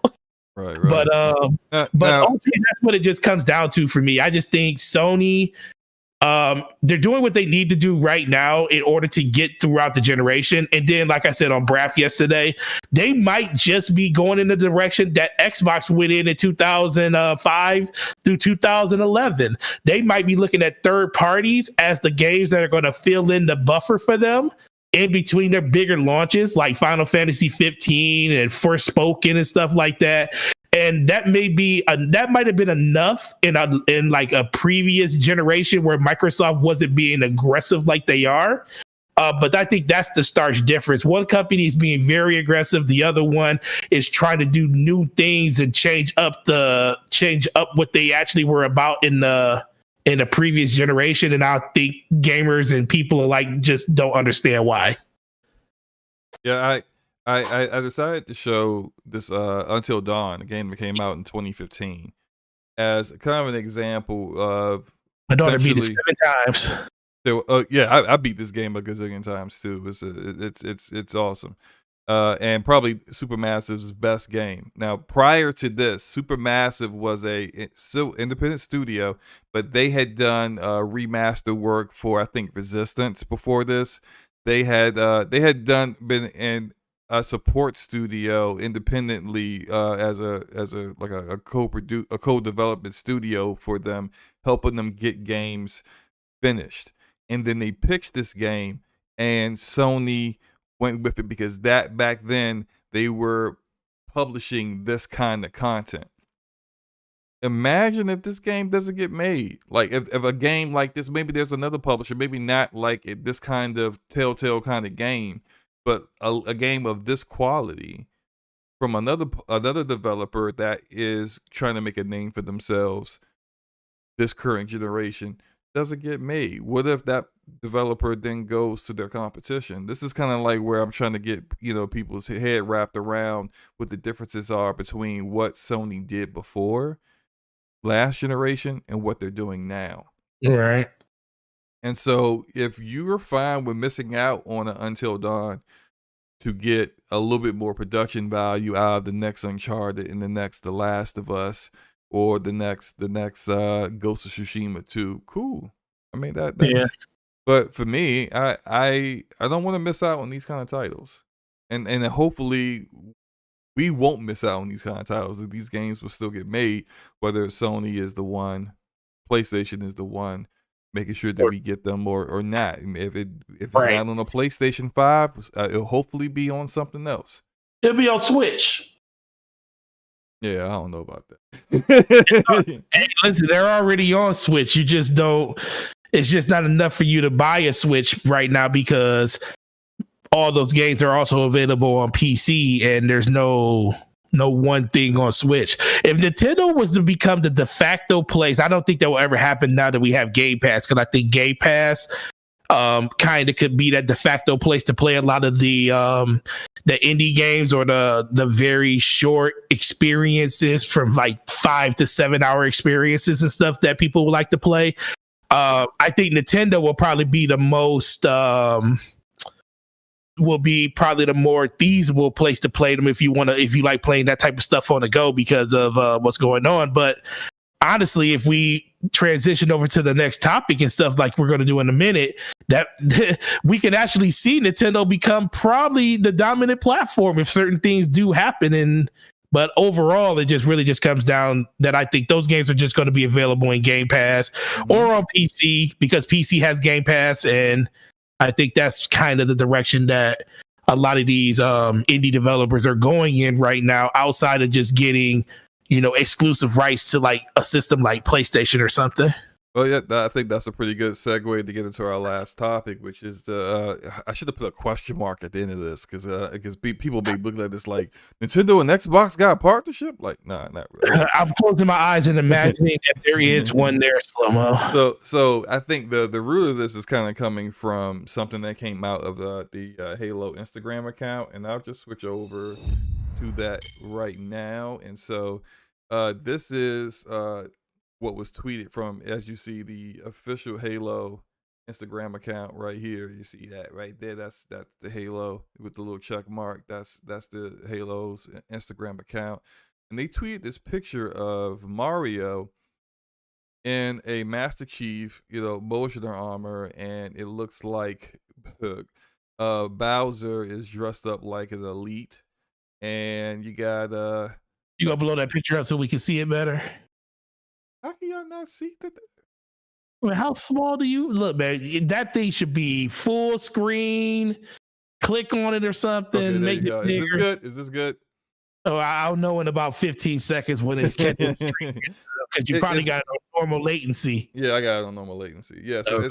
This is all blown up, and so there were a lot of people. I don't know a lot of people, but I think some people speculate that this might mean that there's something going on between Microsoft and Nintendo. Maybe the Master Chief is going to be in. Maybe the Master Chief is going to be in Smash Bros or whatever. But I think I think this is kind of like a whole bunch of nothing. I think because if you look here, this is a tag to another Instagram account called Pika Dorkshoe, I guess you want to call it. So yeah, this is a actual another artist who does some pretty good art, and it just seems to be what he does. He's got Pokemon Ragnarok, which is like Thor Ragnarok, which is Pikachu dressed up like Thor. This is I forgot whichever. Look, I don't know my Pokemons. I can't stand Pokemon, but like this guy's looking like Loki. And you got Pikachu with the hammer. So it's like I think this guy is he's just a fan that likes to make content that depicts Nintendo characters looking like doing other things like MCU or Halo. So I don't think this is much of anything. I don't think it's any indication. I think the Halo account just thought this was a really nice picture and they decided to show it. So I don't think there's anything going on. If there is anything going on, it doesn't have anything to do with this. I think more than likely, I know we've talked before about potentially the Game Pass going to Nintendo Switch, and I think that's still possible for certain. No, I think that's kind of going to happen. Yeah. But I don't think that it's going to. I don't think this is any indication that this is going to happen. What do you think, man? No, after I shout out to Mr. Randall Thor. I actually saw this as part of his news breakdown that he did yesterday on his channel, and I was actually like, "Yo, could we be getting Smash Brothers? Could Master Chief be coming over there and stuff like that?" And I know that's like something that he speculated on in his video and stuff. And like he said, it's all speculation, mostly what we thought could happen. And the thing is, we do know that Sony and Xbox and Nintendo do have a partnership. I mean, you do have Xbox IPs available on the Switch. You do have Minecraft characters available in Smash Brothers. Didn't they just put Banjo-Kazooie in there too? If I remember correctly, I think Banjo's. I don't know. I don't pay attention to Smash Bros. Maybe they did. I don't know. I know they got Steve in there. Steve's in there. I do know that. But and I do think they do have Banjo or something. Yeah, actually Banjo is in there because there's an amiibo. You can go out and buy the amiibo. I had the amiibo at my store. So yeah, Banjo is actually in there. So they have partnerships like that already in place. So I can see somebody that sees a picture like that, tweet it or shared by the official Instagram account of Halo, showing Master Chief inside of not Master Chief, but Mario inside of a suit, and it looks like they're fighting each other. That's something that will happen in Smash Brothers. So I can see how people can draw that parallel. But ultimately, once SloMo did bring that to my attention, I was like, okay, yeah, that does make sense, because another thing that we do know that 343 and even Bungie, when they had Halo, they were fans of the art of Halo and what people did and put out about it. So they definitely just wanted to showcase that. Like SloMo said, they probably were looking on Instagram and they came across it and they was like, oh, that's really cool. And it's not like it's out of the ordinary for them to have some type of back and forth with Nintendo. So it wouldn't be weird for them to do that. So I think as of right now, it's about a little bit of nothing, but ultimately I do still believe that Game Pass will end up on Nintendo, because I think of all the systems, even PlayStation, I think Nintendo gives them the better reach because it's a portable platform, and it kind of ties in with the whole xCloud thing because they already have streaming available on that system over in places like Japan and Europe and stuff like that give you the ability to play those games on the go. And it could be a really big test, a really good proving ground for things like xCloud and stuff like that. So I think that is still something that's going to happen. Is it going to happen this year or next year? Most likely not. I think Nintendo still has to find a reason that it's going to benefit them outside of just helping Xbox out, because let's be for real, if they get Game Pass on Switch, that helps Xbox more than it helps Nintendo, even knowing Nintendo will still probably sell more systems. But I do go back to what SloMo was saying a while ago. If you put Game Pass on Nintendo, how much does that hurt Nintendo and their first party? Because if you got more games to play and you have a service available on that system, does that take away from their games being purchased? It could. It might obviously be something that they need to think about. So I think Nintendo would have to be 100% bought in on what Game Pass is going to bring to them without affecting the ecosystem that they built for themselves by being an amazing publisher for the games that they like to create. So I came around to your side a little bit, SloMo. Eventually. Eventually. All right. But yeah, I think that's about it. I think we've nailed everything. I think after a rough start, we got on track with the show. And we still finished on time. Yeah, still finished on time. Hey, we know how to run our miles for no reason, right? A shout out to 25 people in the chat, or not just in the chat, but live viewers watching right now. We appreciate every single one of you. You guys are awesome. We're going to go ahead and finish up because SloMo got early morning to get to tomorrow, some things to do. So we need to can't really go over tonight like we normally do. But Forte, let the good people know where to find you, sir.